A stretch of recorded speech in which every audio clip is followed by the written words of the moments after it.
ओम शांति। 28 अप्रैल 2021 की मुरली है। बाबा ने कहा, मीठे बच्चे, योग से ही आत्मा की खाद निकलेगी। बाप से पूरा वर्षा मिलेगा, इसलिए जितना हो सके योग बल बढ़ाओ। प्रश्न है, देवी देवताओं के कर्म श्रेष्ठ थे, अभी सबके कर्म भ्रष्ट क्यों बने हैं? उत्तर, क्योंकि अपने असली धर्म को भूल गए हैं। धर्म भूलने के कारण जो कर्म करते हैं वो भ्रष्ट होते हैं। बाप तुम्हें अपने सत धर्म की पहचान देते हैं, साथ साथ सारे वर्ड की इष्ट जोगों की सुनाते हैं, जो सबको सुनानी है। बाप का सत्य परिचय देना है। गीत है, मुखड़ा देख ले प्राणी, कितने हैं पाप कितने हैं पुण्य तेरे खाते में। ओम शांति। ये किसने कहा और किसको? बाप ने कहा बच्चों को, जिन बच्चों को पति से पावन बना रहे हैं। बच्चे जान गए हैं, हम भारतवासी जो देवी देवता थे वह अब 84 जन्मों का चक्र लगाए सतो प्रधान से बाप पास कर अब सतो रजो तमो और अब तमो प्रधान बन गए हैं। अब फिर पतितों को पावन बनाने वाला बाप कहते हैं, अपने दिल से पूछो कि कहाँ तक हम पुण्य आत्मा बने हैं। तुम सतो प्रधान पवित्र आत्मा थे, अब यहाँ पहले पहले तुम देवी देवता कहलाते थे, जिसको आदि सनातन देवी देवता धर्म कहा जाता है। अभी कोई भारतवासी अपने को देवी देवता धर्म के नहीं कहलाते। हिंदू तो कोई धर्म है नहीं, परंतु पतित होने के कारण अपने को देवता कहला नहीं सकते। सतयुग में देवताएं पवित्र थे, पवित्र प्रवृत्ति मार्ग था, यथा राजा रानी तथा प्रजा पवित्र थे। भारतवासियों को बाप याद दिलाते हैं कि तुम पवित्र प्रवृत्ति मार्ग वाले आदि सनातन देवी देवता धर्म वाले थे। उनको स्वर्ग कहा जाता था, वहाँ एक ही धर्म था। पहला नंबर महाराजा महारानी लक्ष्मी नारायण थे, उनकी भी डिनाइस्टी थी और भारत बहुत धनवान था। वह सतयुग था। फिर आए त्रेता में, जब भी पूज्य देवी देवता व क्षत्रिय कहलाते थे। ये लक्ष्मी नारायण का राज्य व सीताराम का राज्य, वह भी डिनाइस्टी चली। जैसे क्रिश्चियन में एडवर्ड दी फर्स्ट सेकंड ऐसे चलता है, वैसे भारत में भी ऐसे था। 5000 वर्ष की बात है, अर्थात 5000 वर्ष पहले भारत पर लक्ष्मी नारायण का राज्य था। परंतु उन्होंने ये राज्य कब और कैसे पाया ये कोई नहीं जानते। वही सूर्यवंशी राज्य भी चंद्रवंशी में आए, क्योंकि पुनर्जन्म लेते लेते सीढ़ी उतरनी ये भारत की हिस्ट्री ज्योग्राफी कोई नहीं जानते। रास्ता है बाप तो जरूर सतयुगी नई दुनिया का रास्ता ठहरा। बाप कहते हैं, बच्चे तुम आज से 5000 वर्ष पहले स्वर्ग में थे, ये भारत स्वर्ग था, फिर नरक में आए हैं। दुनिया तो इस वर्ल्ड की हिस्ट्री ज्योग्राफी को नहीं जानती, वह तो अधूरी सिर्फ पिछाड़ी की हिस्ट्री जानते हैं। सत्य त्रेता की हिस्ट्री ज्योग्राफी को कोई नहीं जानते। ऋषि मुनि भी कहते गए, हम रचता और रचना के आदि मध्य अंत को नहीं जानते हैं। जाने भी कोई कैसे, बाप तुमको ही भेंट समझाते हैं। शिव बाबा भारत में ही दिव्य जन्म लेते हैं, जिसकी शिव जयंती भी होती है। शिव जयंती के बाद फिर चाहिए गीता जयंती, भी साथ साथ होनी चाहिए कृष्ण जयंती। परंतु इस जयंती का राज भारतवासी जानते नहीं है कि शिव जयंती कब हुई, और धर्म वाले तो झट बताएंगे बुद्ध जयंती क्राइस्ट जयंती कब हुई। भारतवासियों से पूछो शिव जयंती कब हुई, कोई नहीं बताएंगे। शिव भारत में आया, आकर क्या किया, कोई नहीं जानते। शिव ठहरा सब आत्माओं का बाप। आत्माएं अविनाशी, आत्मा एक शरीर छोड़ दूसरा लेती है, ये 84 का चक्र है। शास्त्रों में तो 84 लाख जन्म का गपूड़ा लगा दिया है। बाप आकर राइट बात बताते हैं। बाप के सिवाय बाकी सब रचता और रचना क्या झूठ ही बोलते हैं, क्योंकि यह है माया का राज्य।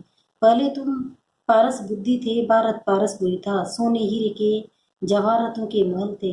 बाप बेट रचता और रचना के आदि मध्य अंत का राज अर्थात दुनिया की हिस्ट्री ज्योग्राफी बताते हैं। भारतवासी ये नहीं जानते कि हम सो पहले देवी देवता थे, अभी पतित कंगाल इरिलीजियस बन गए हैं, अपने धर्म को भूल गए हैं। ये भी ड्रामा अनुसार होना ही है, तो ये वर्ल्ड की हिस्ट्री ज्योग्राफी बुद्धि में आनी चाहिए ना। ऊँचते ऊँच सर्व आत्माओं का बाप मूल वतन में रहते हैं। फिर ये सूक्ष्म वतन, यह है स्थूल वतन। स्थूल वतन सूक्ष्म वतन में सिर्फ ब्रह्मा विष्णु शंकर रहते हैं, उनकी दूसरी कोई हिस्ट्री ज्योग्राफी नहीं है। ये 3 तबके हैं, गाइड रोड इज वन, इनकी रचना भी एक है, जो चक्र फिरता रहता है। सतयुग से त्रेता फिर द्वापर कलयुग में आना पड़े। 84 जन्मों का हिसाब चाहिए ना, जो कोई भी नहीं जानते, न कोई शास्त्र में है। 84 जन्मों का पाठ तुम बच्चे ही बजाते हो। बाप तो इस चक्र में नहीं आते हैं, बच्चे ही पावन से पतित बन जाते हैं, इसलिए चिल्लाते हैं बाबा आकर हमको फिर से पावन बनाओ। एक कोई सब पुकारते हैं रावण राज्य में जो सब दुखी हो पड़े हैं उनको आकर लिबरेट करो, फिर राम राज्य में ले जाओ। आधा कल पे राम राज्य, आधा कल पे रावण राज्य। भारतवासी जो पवित्र थे वही पतित बनते हैं, वाम मार्ग में जाने से पतित होना शुरू होते हैं, भक्ति मार्ग शुरू होता है। अभी तुम बच्चों को ज्ञान सुनाया जाता है जिससे आधा कल्प 21 जन्म के लिए तुम सुख का वर्षा पाते हो। आधा कल्प ज्ञान की प्रारब्ध चलती है, फिर रावण राज्य होता है, गिरने लग पड़ते हैं। तुम देवी राज्य में थे, फिर आसुरी राज्य में आ गए हो, इसको हेल भी कहते हैं। तुम हेवन में थे, फिर 84 जन्म पास कर हेल में आकर पड़े हो। वह था सुखधाम, ये है दुखधाम। 100% इंस्टॉलमेंट 84 जन्मों का चक्र लगाते हैं। वही भारतवासी पूज्य से पुजारी बन गए हैं, इनको ही वर्ड की इष्ट जोड़ भी कहा जाता है। यह है सारा। तुम भारतवासियों का चक्र और धर्म वालों तो 84 जन्म लेते हैं। वह सतयुग में होते ही नहीं है, सतयुग त्रेता में सिर्फ भारत ही था। सूर्यवंशी, चंद्रवंशी, फिर वैश्य वंशी, शूद्रवंशी। अभी फिर तुम आकर ब्राह्मण वंशी बने हो, देवता वंशी बनने के लिए। ये है भारत के वर्ण। अभी तुम ब्राह्मण बनने से शिव बाबा से वर्षा ले रहे हो, बाप तुमको पढ़ा रहे हैं। 5000 वर्ष पहले हुआ, फिर कल्प कल्प तुम पावन बन फिर पतित बनते हो। सुख धाम में जाकर फिर दुख धाम में आते हो, फिर शांति धाम में जाना है जिसको निराकारी दुनिया कहा जाता है। आत्मा क्या है, परमात्मा क्या है, ये कोई भी मनुष्य नहीं जानते हैं। आत्मा भी स्टार बिंदी है, कहते हैं वृक्ति के बीच में सितारा चमकता है। छोटी सी बिंदी है जिसको दिव्य दृष्टि से देखा जा सकता है।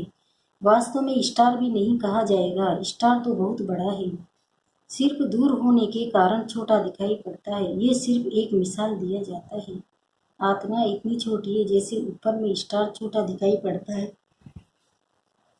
बाप की आत्मा भी एक बिंदी मिसाल है, उनको सुप्रीम आत्मा कहा जाता है, उनकी महिमा अलग है। मनुष्य सृष्टि का चैतन्य बीज रूप होने के कारण उनमें सारा ज्ञान है। तुम्हारी आत्मा को भी अभी नॉलेज मिल रही है, आत्मा ही नॉलेज ग्रहण कर रही है। इतनी छोटी बिंदी में 84 जन्मों का पाठ मूंदा हुआ है, सो भी अविनाशी 84 जन्मों का चक्र लगाते आए हो। इनकी एंड हो नहीं सकती। देवता थे, दैत्य बने, फिर सो देवता बनना, ये चक्र चलता आया है। बाकी तो सभी बाई प्रांत इस्लामी बौद्ध आदि कोई 84 जन्म नहीं लेते हैं। यही सतयुग भारत में राइटी सालवेल था, फिर 84 जन्म ले विवश बने। यह विवश वर्ड है। 5000 वर्ष पहले प्योरिटी थी, पीस भी थी, प्रोस्पेरिटी भी थी। बाप बच्चों को याद दिलाते हैं मुख्य ही प्योरिटी, इसलिए कहते हैं विशेष को वाइसलेस बनाने वाले आओ, वही सदगति देने वाला है, इसलिए वही सदगुरु है। अभी तुम बाप द्वारा बेगर टू प्रिंस बन रहे हो, अथवा नर से नारायण, नारी से लक्ष्मी बनते हो। तुम्हारा ये राजयोग है। भारत को ही अब बाप द्वारा राजाई मिलती है। आत्मा ही 84 जन्म लेती है, आत्मा ही पढ़ती है शरीर द्वारा। शरीर नहीं पढ़ता है, आत्मा संस्कार ले जाती है। मैं आत्मा ही शरीर द्वारा पढ़ती हूँ, इसको देह अभिमानी कहा जाता है। आत्मा अलग हो जाती है तो शरीर कोई काम का नहीं होता। आत्मा कहती है अब मैं पुण्य आत्मा बन रही हूँ। मनुष्य देह अभिमान में आकर कह देते हैं ये करता हूँ। तुम अभी समझते हो हम आत्मा ही है, हमारा शरीर बड़ा है। परमात्मा बाप द्वारा मैं आत्मा पढ़ रही हूँ। बाप कहते हैं मामिकम याद करो, तुम गोल्डन एज में सत्व प्रधान थे, फिर तुम्हारे में अलाई पड़ी। एक हाथ पढ़ते पढ़ते तुम पाँव से पतित बन पड़े हो, अब फिर पावन बनना है, इसलिए कहते हैं हे पतित पावन आओ, आकर हमको पावन बनाओ। तो बाप राय देते हैं हे पतित आत्मा मुझ बाप को याद करो तो तुम्हारे से खाद निकलेगी और तुम पावन बन जाएगी। इनको प्राचीन योग कहा जाता है। इस याद अर्थार्थ योग अग्नि से खाद भस्म होगी। मूल बात है पतित से पावन बनना। साधु संत आदि सब पतित है, पावन बनने का उपाय बाप ही बताते हैं। मामिकम याद करो, यह अंतिम जन्म पवित्र बनो, खाते पीते चलते फिरते मामिकम याद करो, क्योंकि तुम सब आत्माओं का मासूक में हूँ। तुमको हमने पावन बनाया था, फिर पतित बने हो। सभी भक्तियाँ आशिक है। मासूक कहते हैं कर्म भी फल करो, बुद्धि से मुझे याद करते रहो तो विकर्म विनाश होंगे। ये मेहनत है तो बाप को याद करना चाहिए नहीं, वर्षा पाने के लिए। जो जास्ती याद करेंगे उनको वर्षा भी जास्ती मिलेगा। यही याद की यात्रा। जो जास्ती याद करेंगे वही पावन बन आकर मेरे गले का हार बनेंगे। सभी आत्माओं का निराकार दुनिया में एक ही सिजरा बना हुआ है। उनको इनकॉर्पोरियल ट्री कहा जाता है। यह है कॉर्पोरियल ट्री। निराकारी दुनिया से सबको नंबरवार आना है, आते ही रहना है। झाड़ कितना बड़ा है, आत्मा यहाँ आती है पाठ बजाने। जो भी सब आत्माएं सभी इस ड्रामा के एक्टर से आत्मा अविनाशी है। इसमें पाठ भी अविनाशी है। ड्रामा कब बना ये कह नहीं सकते, ये चलता ही रहता है। भारतवासी पहले पहले सुख में थे, फिर दुख में आए, फिर शांति धाम में जाना है, फिर बाप सुख धाम में भेज देंगे। उसमें जो जितना पुरुषार्थ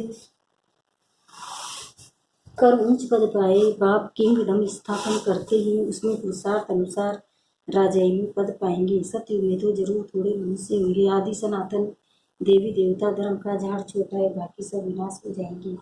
ये अनादि सनातन देवी देवता धर्म स्थापन हो रहा है, अर्थात स्वर्ग के गेट खुल रहे हैं। 5000 वर्ष पहले इस लड़ाई के बाद स्वर्ग की स्थापना हुई थी। अनेक धर्म विनाश हो गए थे। इस लड़ाई को कहा जाता है कल्याण लड़ाई। अब नर के गेट खुले हैं, फिर स्वर्ग के गेट खुलेंगे। स्वर्ग के द्वार बाप खोलते हैं, नर के द्वार रावण खोलते हैं। बाप वर्षा देते हैं, रावण श्राप देते हैं। ये बातें दुनिया नहीं जानती, तुम बच्चों को समझाता हूँ। एजुकेशन मिनिस्टर भी बेहद की नॉलेज चाहते हैं, सो तो तुम ही दे सकते हो, परंतु तुम हो गुप्त, तुमको पहचानते ही नहीं है। तुम योग बल से अपनी राजाई ले रहे हो। लक्ष्मी नारायण ने राज्य कैसे पाया सो तुम जानते हो। इसको कहा जाता है ऑस्पिशियस कल्याणकारी युग, जबकि बाप आकर पावन बनाते हैं। कृष्ण को तो सभी बाप नहीं कहेंगे, बाप निराकार को कहा जाता है। उस बाप को याद करना है, पावन भी बनना है, विकारों को जरूर छोड़ना पड़े। भारत वाइसले सुख धाम था, अब विवश दुख धाम है। वर्ड नोट ए पेनी, ये ड्रामा का खेल है जिसको बुद्धि निर्धारण करके औरों को भी कराना है। अच्छा, मीठे मीठे सिकंजे बच्चों प्रति माता पिता बाप दादा का याद प्यार और गुड मॉर्निंग। रूहानी बाप की रूहानी बच्चों को नमस्ते। हम रूहानी बच्चों की भी रूहानी माता पिता बाप दादा को याद प्यार गुड मॉर्निंग, नमस्ते नमस्ते नमस्ते। शुक्रिया बाबा, शुक्रिया आपका पदमा पदक, शुक्रिया। धारणा के मुख्य सारे पहला है, याद से पावन बन बाप के गले का हार बनना है। कर्म करते भी बाप की याद में विक्रमाजीत बनना है। दूसरा, पुण्य आत्मा बनने का पूरा पूरा पुरुषार्थ करना है। देह अभिमान छोड़ देह अभिमानी बनना है। वरदान, पास विद ओनर बनने के लिए सर्व द्वारा संतुष्ट का पासपोर्ट प्राप्त करने वाले संतुष्ट बनी भव। जो बच्चे अपने आप से अपने पुरुषार्थ व सर्विस से ब्राह्मण परिवार के संपर्क से सदा संतुष्ट रहते हैं, उन्हें संतुष्ट मुनि कहा जाता है। सर्व आत्माओं के संपर्क में अपने को संतुष्ट रखना व सर्व को संतुष्ट करना, इसमें जो विजय बनते हैं वे विजय माना में आते हैं। पास विद ओनर बनने के लिए सर्व द्वारा संतुष्ट का पासपोर्ट मिलना चाहिए। ये पासपोर्ट लेने के लिए शीर्ष सहन करने व समाने की शक्ति धारण करो। स्लोगन, रहम दिल बन सेवा द्वारा निराश और थकी हुई आत्माओं को सहारा दो। ओम शांति। ओम